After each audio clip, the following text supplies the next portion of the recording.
Hi guys, Ian at Paint Tech, another top tip.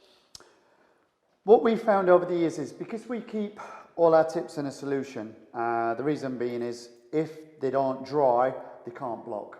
So what happens is sometimes it's hard to see which tips are new and which tips are old. What we found over the years is if we've got a new tip, let's say we're starting a new job and we're spraying a kitchen, we would invest in a new tip. So what we do is, let's say this is a 410, we find our previous 410, which is older, and you could do one of two things. With these particular ones, because the plastic is slightly harder, all we do is take a drill and we put a little hole through.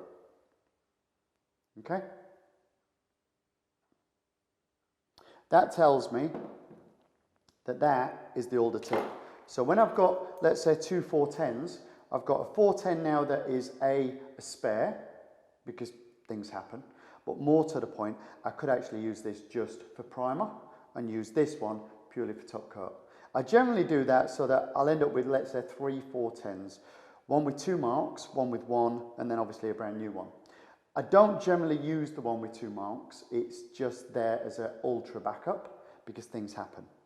The other thing we do as well is we do the same with the grey cores. The grey cores, we generally find that we just get our knife and we just take a notch out of it.